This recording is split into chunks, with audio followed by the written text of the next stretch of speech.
이번 시간에는 조금 더 구체적으로 역외 탈세 방지를 위해 탄생한 정보성 신고 의무에 대해서 살펴보는 시간을 가지려고 합니다. 정보성 신고 의무의 신고 기준, 기한, 미제출식 불이익, 주의사항 등의 단순 정보만 전달드리는 것이 아닌 저희가 실제 업무를 하면서 만났던 다양한 케이스와 예시들을 함께 말씀드릴 예정이라서 좀 더 친숙하고 편하게 들을 수 있는 세션이 될 것 같습니다. 자, 그럼 시작해 볼까요?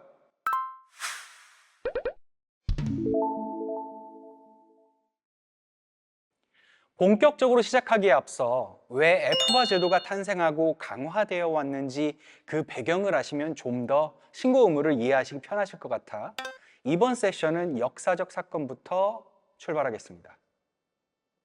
F바는 최근에 탄생한 신고 제도가 아닙니다.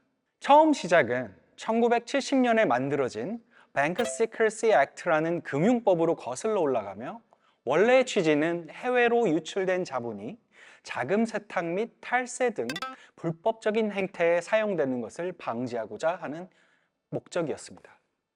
하지만 벌금 및 처벌 규정이 강하지 않아 효력이 거의 없었고 2000년대 초까지만 해도 신고하는 사람이 거의 없는 그저 존재할 뿐인 제도로 남아 있었죠.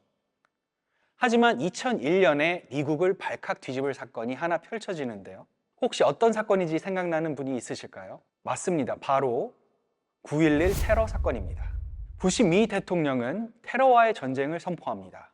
테러 자금의 출처에 대해 조사하는 과정에서 미국 정부가 자국민의 해외 자산에 대한 관리 감독을 강화하게 되고 기존 법을 강화하고자 하는 움직임에 F바가 포함되었습니다. 이후 본격적으로 Patriot Act를 제정하면서 미 재무부는 2002년부터 2004년까지 해외 금융계좌 신고에 대한 법령을 강화해 나갔고 실제 벌금에 대한 법규가 발효되면서 일반 대중에도 신고 의무를 꾸준히 인식시키고 자진 신고를 유도해 왔습니다. 2010년대에 들어서는 여러 국가와 페드카 협정을 맺음으로써 전 세계 많은 금융기관으로부터 미국 납세자의 해외 금융 정보를 제공받고 있으며 우리나라 정부 또한 국내 금융기관 제재를 통해 계좌 소유주가 미국인인지 여부 등을 식별 후 페카법에 따른 보고 대상자에 해당될 경우 각종 금융정보를 미국 국세청으로 매년 전송하고 반대로 한국인의 미국 내 금융정보를 교환받고 있습니다. 최근에는 Letter 6185를 납세자에게 보내며 IRS가 얼마나 각종 정보성 신고 의무의 성실도를 중요시 여기고 있는지 알 수 있었는데요. 해당 레터는 정보성 신고 의무인 F바, FATCA, 폼 547을 폼 3520 등의 신고 대상자였다면 본인이 신고한 내역에 대해 문제가 없음을 IRS에 증명하라는 내용입니다. 여기서 중요한 점은 납세자가 통지서에 적힌 날짜까지 해외 금융 계좌나 자산에 대한 신고 의무를 모두 이행했음을 증명하지 못할 경우 IRS가 세무조사를 시행하여 국가 간 정보 교환 협약에 따라 전 세계로부터 획득한 금융 정보와 대조하여 누락된 계좌에 대해 예외 없이 벌금을 부과할 수 있다는 점입니다. 이처럼 역사적으로 해외 금융 계좌, 해외 금융 자산 신고에 대한 의무가 점차 강화되어 오는 것을 제가 회계사로 활동해온 지난 17년 동안 몸소 체험할 수 있었는데요. IRS가 전 세계로부터 엄청난 양의 데이터를 수집하고 기술의 발전으로 실제 미국 납세자가 신고한 내용을 비교할 수 있는 시스템이 빠르게 구축되어 가고 있기에 언제라도 신고 의무를 게을리한 납세자에게 벌금을 부과할 수 있는 상황에 다다랐다고 생각합니다.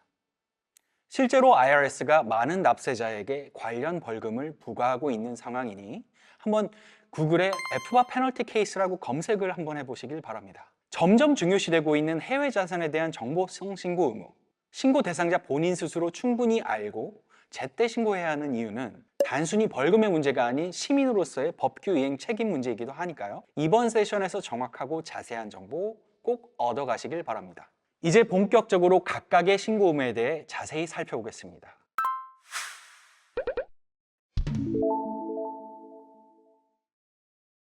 먼저 해외 금융계좌 신고 F바입니다. F바는 이제 유명해져서 많이 들어보시고 실제로 매년 신고를 하시는 분들이 많으실 겁니다. F바는 미국 역외의 금융기관을 통해 보유하고 있는 모든 금융계좌 정보를 신고하는 제도입니다. 시민권자, 영주권자, 세법상 거주자인 미국 납세자가 보유하고 있는 미국 외 국가 금융계좌에 연중 최고 잔액의 합이 한 번이라도 10,000불을 초과였을 경우 F바를 제출해야 하는 의무가 발생하는데요. 연중 최고 잔액의 합산액이기 때문에 생각보다 쉽게 신고 대상자가 되실 수 있고, 또 나이와 관계없이 개별로 신고 의무가 발생하기에 미성년자 자녀 또한 신고 대상자가 아닌지 꼭 확인을 해보셔야 합니다. 미성년자 자녀는 부모가 대리로 신고가 가능합니다. 또한 대상자 여부 판단 시 계좌 간의 동일 자금이 이동하여 중복된 금액이 있는 경우 신고 대상자인지 만불을 카운트하실 땐 중복 자금은 제외하시되, 중복 자금을 제외하더라도 만불이 넘어 F바 대상자가 되신 경우에는 중복된 자금을 고려치 않고 최고 잔액 그대로 각각의 계좌를 보고하시면 됩니다. 이는 추후 안내드릴 FATCA 보고 의무에서도 동일하게 적용됩니다. 한 가지, 간혹 만불을 넘는 계좌만 신고하시는 것으로 잘못 알고 계신 분들이 있는데요. F바 신고 기준 요건을 충족하여 내가 F바 신고 대상자가 된다면 계좌 잔액이 없는 계좌까지 휴면 계좌를 포함한 모든 해외 금융 계좌를 신고서에 포함하여 보고하셔야 합니다. F바는 미 국세청 IRS가 아닌 미국 재무부 산하 금융범죄 단속기구인 핀센에 제출되며 신고 기한은 4월 15일입니다. 만일 4월 15일 이내에 제출을 못하셨다면 10월 15일까지 기한이 자동으로 6개월 연장되니까 꼭 10월 15일까지는 제출을 하셔야 합니다. 개인소득세 신고서와 별개로 제출되기 때문에 소득세 신고서상 신고지위 파일링 스테이터스와 관계없이 각각 개인별로 작성하여 제출하시면 됩니다. 이제 가장 무서운 벌금을 소개해드릴 차례인데요. F바 제출 대상자임을 몰랐거나 신고를 했더라도 자신도 모르게 보유하고 있던 계좌가 발견되어 누락된 계좌가 있음을 나중에 알게 된 케이스 등 비의도적 또한 합리적인 사유로 인한 미제출인 경우 누락 계좌당 만불이 부과되는 것이 법규 표면적인 내용입니다. 다만 IRS 내부 규정상 정말로 비고의적이고 누락된 계좌가 굉장히 소액 계좌라고 판단되는 경우 조사관의 직권으로 벌금을 500불까지로 경감해 줄 수 있는 여지는 존재합니다. 하지만 조사관이 봤을 때 의도적으로 제출 회피를 했다고 생각되는 경우에는 벌금이 천문학적으로 부과될 수 있는데요. 그 벌금은 누락 계좌당 10만 달러 또는 계좌 잔액의 50%의 몰수 중 높은 금액이라고 생각하시면 되고, 최악의 경우에는 형사처벌까지도 받게 됩니다. 앞서 설명드린 F바의 역사적 배경과 F바를 제출하는 기관이 핀센, 즉 금융범죄 단속기구라는 것을 보면 형사처벌이라는 페널티가 바로 이해되실 겁니다. 과거 많은 F바 페널티 케이스에서 F바 신고 자체를 비의도적으로 누락해온 미국 이민자를 조사하여 이민자가 본국에 보유하고 있던 크고 작은 금융계좌를 개수대로 벌금 만불씩, 그리고 법적 사유가 열려있는 모든 과거 연도에 곱하여 몇십만 불을 F바 벌금으로 부과한 경우도 있었는데요. 각종 소송을 통해 다수의 계좌를 누락했더라 하더라도 연도당 벌금을 만불로 제한하는 여러 미국 지방법원의 판결은 있어 왔습니다. 다만 IRS는 법규 그대로 페널티를 부과하는 것을 기본 입장으로 하고 있어 소송을 통한 개별 판결이 있어야만 납세자가 과도한 페널티를 피할 수 있었는데요.